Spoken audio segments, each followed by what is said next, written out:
Hello there, gamerinos and gamerinas. Welcome to UnicornStorm. This is Rady, and today we are taking a look at MonCon, a conversation simulator RPG with lots of nostalgia and nerd culture references, alluding either directly or indirectly to pop culture, most prominently the gaming scene. It's a contemporary story about an issue that seems to have become a widespread problem in younger generations for some time now, be it artificially created or otherwise. I'm talking about social anxiety. Now it seems every other millennial and even more Zoomers seem to suffer from this. Maybe it's because of the rise of the internet and now social media with its warped approach to human interactions and communication. Maybe young and young-ish people forgot or never truly learned how to behave in public, how to deal with actual, real people and not just their screen names, how to use their voice in the real world without the artificial amplification of an uncaring algorithm. Or maybe it's just easier to pathologize every little adversity than take responsibility and grow from it. And then there's of course the issue of people using mental illness as a form of self-identification, with a societal focus on the whole thing bordering on fetishization, which isn't any less harmful as outright ignoring or demonizing mental health conditions. That being said, though, I was able to relate quite a bit to what the game's depicting. It immediately spoke to me, both in its themes as well as in its mechanics and elements, though for different reasons. I don't know where the developer stands on the spectrum of people I just talked about, but no matter how artificially inflated an issue might be, there are people having trouble getting into social interactions or, in the worst case, suffer from crippling anxiety. I wouldn't count myself towards the latter, but I do know the feeling of your voice just not cooperating, of you not being able to get the words out even though you know exactly what you want to say. You see, I myself have always been a little different. I've had always trouble of fitting in, understanding my peers, and due to that, conveying my thoughts to them correctly. And it took a lot of time and effort and feelings of inadequacy to come to terms with that and just learn how to deal with it. And for the most part, I'm very much okay with who I am. Though there are moments every once in a while when I relapse and try to be more like the others, which never really works out. It also doesn't help that my job has me partaking non-stop in conflict-laden social interactions, but for some reason it works out a lot better there.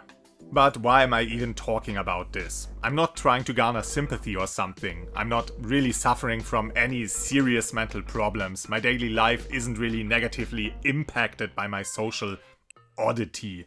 But I can relate a bit to people with actual problems in that regard, with serious social anxiety. And to this character imagining themselves as a turtle retracting into its shell. I mean, just recently I wanted to offer someone at a party who was kinda standing in the middle of the room holding their drink in their hands the whole time to come over to us to put their glass down at our table. And I just couldn't say it. So I just awkwardly smiled and nodded and waved my hands around. And it was really weird. It also drains my energy being around other people, but that's pretty common. There are people who gain energy from social interactions and those who spend their energy during those. So nothing really weird with that. Social batteries is a term I will come back to in reference to this game. So yeah, what is this game actually about?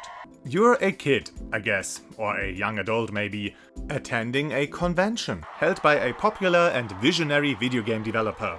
And it's your goal to walk up to your idol and ask him for an autograph. Not really an epic plot, but nonetheless very engaging. It's a personal and grounded story, not with huge stakes or insurmountable challenges. Well, for some people maybe it actually is. You don't fight against the forces of evil in this game, you battle your inner demons. And the monsters are just how other people appear to you. So each battle in this game is a conversation, presented that way because the main character struggles every time with his anxiety. If he ever loses all his confidence during a fight, he breaks down and crawls back to his room.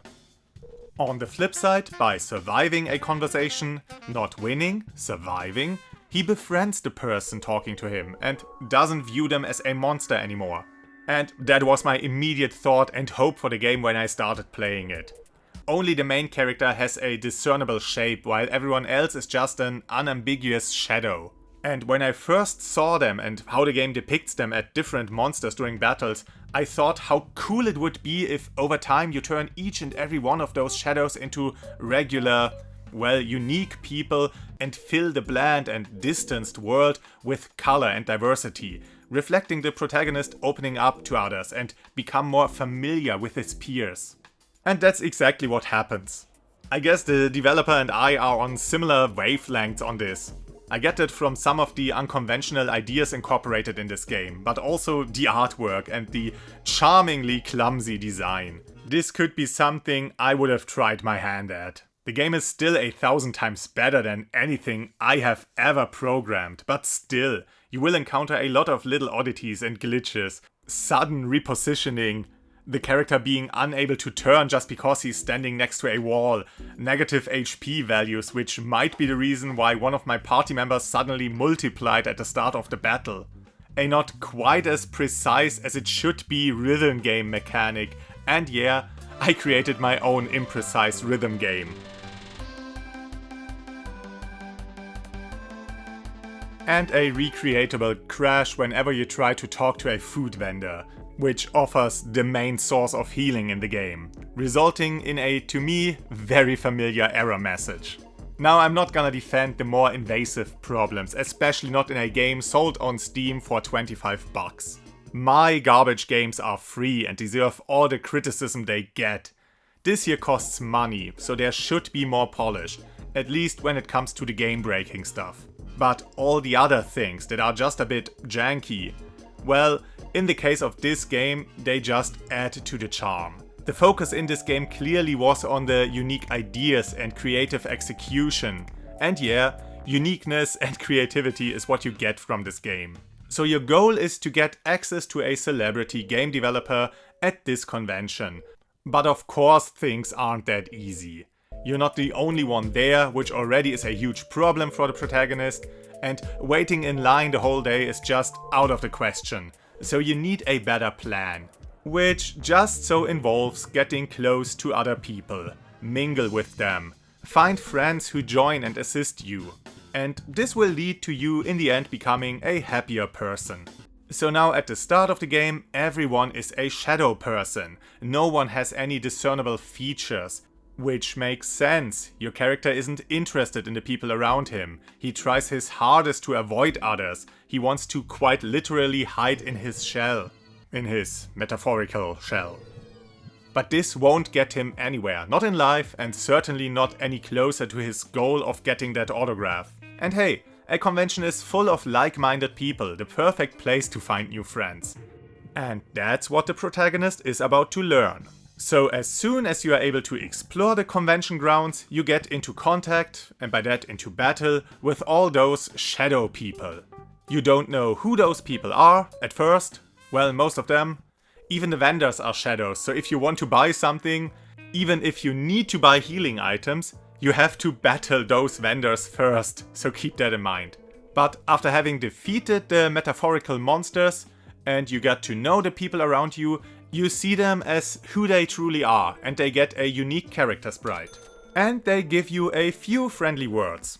Sometimes a small present, and at times even a request. And by following up on those requests, you get experience points, or maybe even find a new ally, or learn stronger abilities. And these abilities come into play during the conversational battles. Your different party members come with their own set of abilities, and by leveling up they learn new abilities or improve their existing ones. One character is the funny guy, another one is the more inquisitive type, and you have to guess and experiment to find out who is more suited to befriend or convince the people around you. Each turn you can always only use one of your party members, and that one becomes the main speaker of your group and takes all the damage, so to speak, until you use a different party member. Each one of your characters has a certain amount of confidence, which is this game's version of health or hit points. Whenever someone talks to you during a battle, you take damage and lose a bit of confidence. And when all of your character's confidence drops to 0, you crawl back to your hotel room and just continue. With 0 HP. Yeah, it's a bit rough. There's another component to the battles. You don't just choose the best topics and replies for each encounter, you also have to succeed in some action commands to increase the damage you inflict or to decrease the one you receive. Kinda like Paper Mario. But in this game, it's a little rhythm minigame. Each attack has their own little melody of sorts, and you have to press the correct buttons with the right timing. It's not too hard, but some of them require some sense of rhythm and precision. They also all sound really funky.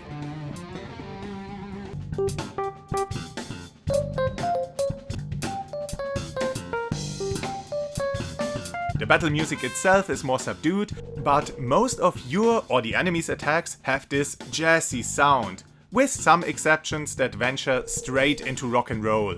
And so, over the course of a battle, you create your very own awesome sounding battle themes.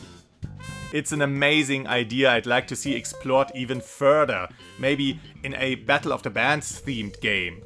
There are a number of games about musicians, but so far I haven't seen one where you're taking direct control of the soundtrack. The only other game that comes to mind right now is Doom from 2016, and that's a gory demon shooter, not a musician game.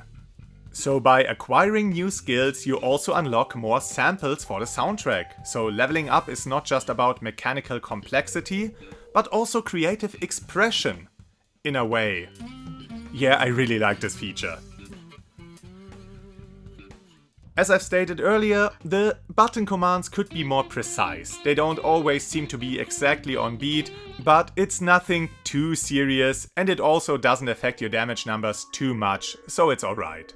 That said, I wish more would have been done with the combat system. I would have loved for you to be able to learn about different topics by just exploring or talking to people and then use those during battles. And maybe improve them by using them correctly during conversations. Maybe even acquire wrong facts by using them incorrectly and by that weaken your abilities. Also, I think confidence should have been a more fluid resource, not just a different term for HP. Your own abilities should use up your confidence as well, but nailing a point during a conversation or getting a critical hit or an all-perfect rhythm segment will replenish your confidence, like an actual confidence boost. And it is a bit weird that you lose confidence from just listening to someone else. Having the other person talk is the easy part, it should give you a breather. But, I mean, something needs to happen when it's the enemy's turn, right? Well, I guess the game could have just worked without an enemy turn. Kinda like Undertale. Since you already have button prompts and minigames during battles, then the enemy turn could just as well have been implied to happen simultaneously with yours. Or maybe have good and bad button prompts during the minigame and you need to avoid the bad ones while hitting the good ones to inflict damage but don't lose confidence. Oh man, I'm crafting a fully fledged sequel to this game here, but that's what a display of creative ideas does to people sometimes. It gets their mind racing. So yeah, instead of replenishing your confidence by stuffing burritos into your head hole every few minutes, you'd actually need to manage your stress levels. Go for easy conversations to get a confidence boost. Or maybe have a system to recharge your social batteries. Yeah, I said I will come back to that. There is a gaming area on the convention floor that you mainly use to earn money. You get to actually play some small retro games, which is a fun touch, but earning money from this is weird. But relieving some stress wouldn't be. So this could be one of the many activities to replenish your confidence. Well, but I have one more issue with the combat system. Or not really with the combat system itself, but with how it's explained to you. You see, at the start of the game you get a little tutorial fight. There you learn about your main character's basic abilities.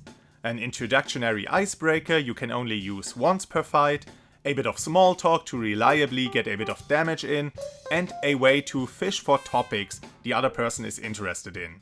Here you also learn that you can skip your turn by listening to your opponent and by that get a hint as to what they're interested in talking about.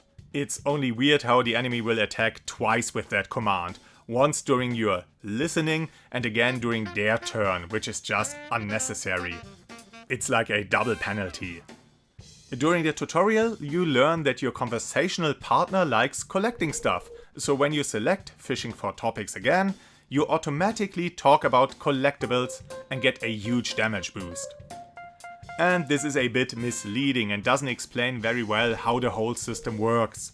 It's not too bad, you will find out on your own, and I guess with a limited amount of abilities at the start, there's not much the game can do. But I guess just giving a few pointers after the tutorial fight would have been helpful. So at first it seemed to me that you lack control with the topics you are able to talk about. And while this is true, it's just not the point of the system. During the tutorial, it appeared that listening opens up the option to talk about common interests with the fishing for interest ability.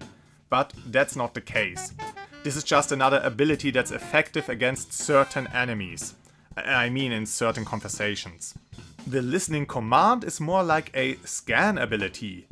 You get a vague hint as to what ability to use, and then you do it, if you've already learned that ability. Problem with that is that those are locked behind side quests and character progression, i.e. leveling up, and there's no way for you to know what abilities will become available over the course of the game.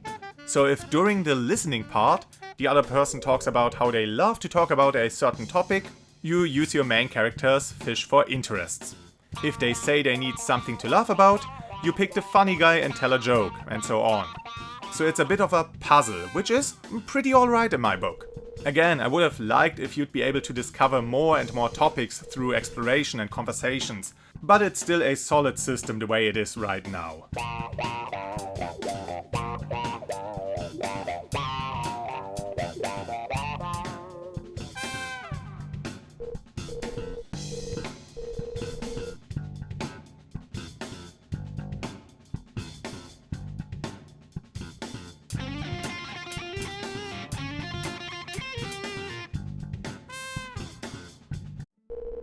So, after you learned about how to fight, you mainly just stroll around the convention center. Talk to the attendees and find ways to get closer to this elusive game designer. And maybe stumble across one or two conspiracies. Yeah, I guess the story might get a bit weird later on. But as for the core gameplay, it's pretty open-ended, but so far hasn't become overwhelming. It's mostly exploration, and a few battles, conversations. With the odd linear dungeon section in between. And aside from crashes, I haven't encountered any hard fail states. The game might be a bit rough around the edges, but it has a lot of heart. There are so many unique ideas with the whole topic, with the conversation-themed battles, with the more than just dynamic soundtrack, with the setting of a video game convention. Even with the visuals. I don't know the reason for this, but it's still pretty neat. So each screen has a different color scheme for backgrounds and tilesets, and this even extends to the character sprites. So on each screen your clothes and hair and stuff look just a bit different. It certainly gives the game even more of a unique vibe. Yeah, I hope it's clear that I really enjoy this game, flaws and all. Is it worth $25? Well, you be the judge of that. But it is certainly worth playing, and the ideas are certainly worth being expanded on and explored even further. So yeah, give it a try. And with that, I'm off. I wish you the greatest of days. That's it from Rady. And I hope to see you again on the next game.